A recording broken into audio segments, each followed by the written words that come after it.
కర్ణాటకలో సీఎం మార్పుకు సంబంధించి ఎంత తలనొప్పులొస్తాయో అనేటువంటి ఒక ఆందోళన ముందుగా కాంగ్రెస్ పార్టీలో కనపడ్డది. కానీ ఎలాంటి ఆందోళన లేకుండా, ఎలాంటి ఇబ్బంది లేకుండా నాయకత్వ మార్పుని ఫినిష్ చేసింది ఏఐసీసీ అని చెప్పుకోవచ్చు.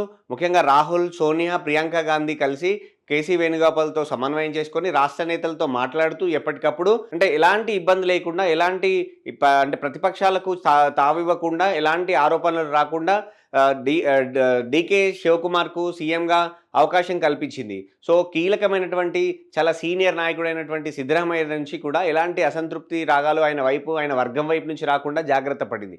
కానీ అంతా సాఫీగా జరిగిపోయిందనుకున్న తర్వాత కొత్త సీఎంతో పాటు కొంతమంది మంత్రులు ప్రమాణ స్వీకారం చేసిన తర్వాత ఇప్పుడు కొత్తగా లుకలుకలు అనేటివి కర్ణాటకలో బయటపడుతున్నట్టుగా చాలా స్పష్టంగా కనపడుతోంది. ముఖ్యంగా రామలింగారెడ్డి అనేటువంటి మంత్రి చాలా సీనియర్ నాయకుడు కర్ణాటక కాంగ్రెస్‌లో. ఆయన ఎవరు కాంగ్రెస్ పార్టీ అధికారంలో ఉన్నప్పుడు ఉండేటువంటి మంత్రుల్లో ఆయన ఫ్రంట్ రన్నర్‌గా ఉంటాడు ప్రతిసారి.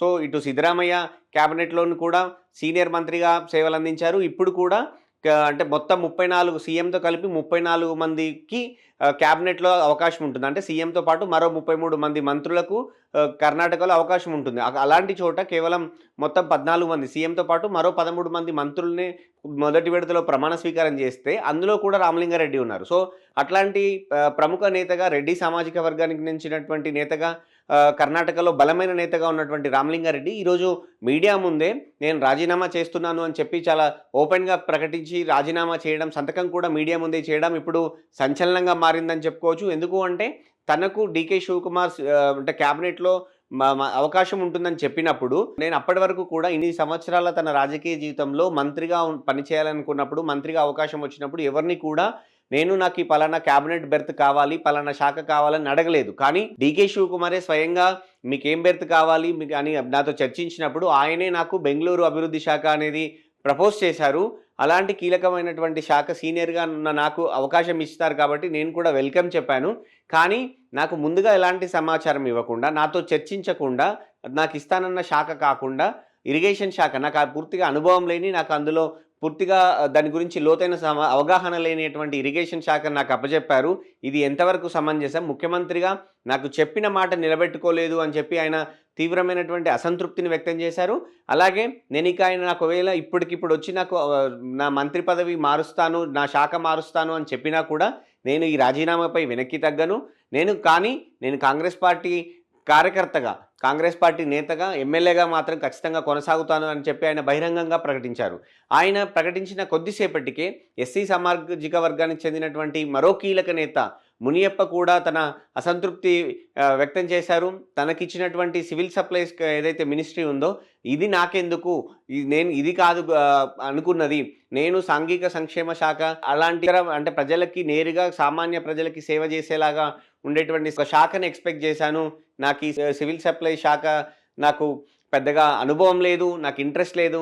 సీనియర్‌గా ఉన్నటువంటి నాలాంటి కింది వర్గాల నుంచి వచ్చినటువంటి నాయకుడికి ఇంకో శాఖ ఇస్తారని అనుకున్నాను. కానీ ఇది సమంజసం కాదు అని చెప్పి ఆయన ఓపెన్‌గానే క్రిటిసైజ్ చేశారు. సో, ఇది అంటే ఉన్న 13 మంది మంత్రుల్లో ఇద్దరు మంత్రులు ఇప్పటికే అసంతృప్తి వ్యక్తం చేయగా, ఇంకా ఒకరిద్దరు మంత్రులు కూడా బయటికి వచ్చి బాహాటంగానే తన అసంతృప్తిని వెళ్ళగక్కే అవకాశం ఉందని ప్రచారం జరుగుతోంది. మరోవైపు కొత్తగా మంత్రి పదవి ఆశించే వాళ్ళు కూడా చాలా ఎక్కువగా ఉన్నారు. పైగా సిద్ధరామయ్య క్యాబినెట్‌లో కీలకంగా పనిచేసిన వాళ్ళందరినీ కూడా ఇప్పటికీ ఇంకా మంత్రులుగా తీసుకోలేదు. సో, అక్కడి నుంచి ఎలాంటి ఇబ్బందులు వస్తాయనేటువంటి ఒక చర్చ అయితే నడుస్తుందని చెప్పుకోవచ్చు. అయితే ఈ రామలింగారెడ్డి క్యాబినెట్‌కి బెర్త్‌కి సంబంధించి కూడా డీకే శివకుమార్ చాలా లైట్‌గా తీసుకున్నారు. ఆయన తన నియోజకవర్గానికి సమయం ఇవ్వలేననుకున్నారేమో, అందుకే పదవి వద్దనుకొని కార్యకర్తల కోసము నియోజకవర్గానికి సమయం కేటాయిస్తారేమో అంటూ చాలా అంటే వ్యవహారం చిన్నదిగా చేస్తూ కామెంట్ చేసినటువంటి పరిస్థితి. సో, అది మరింత అగ్గిరాజేసేలాగా ఉంది అనేదైతే చాలా స్పష్టంగా కనపడుతోంది.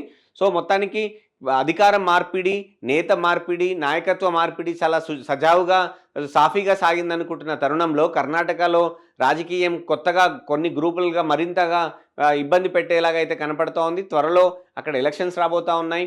సో, అలాంటి పరిస్థితుల్లో అక్కడ ఇలాంటి మళ్ళీ వర్గాలుగా కావచ్చు, నేతలందరూ కూడా ఒక్కటిగా ఉంటారనుకున్న సమయంలో విడిపోవడం అయితే కాంగ్రెస్ అధిష్టానానికి కొత్త తలనొప్పి తెచ్చిపెట్టిందని అయితే చాలా స్పష్టంగా కనపడుతుంది.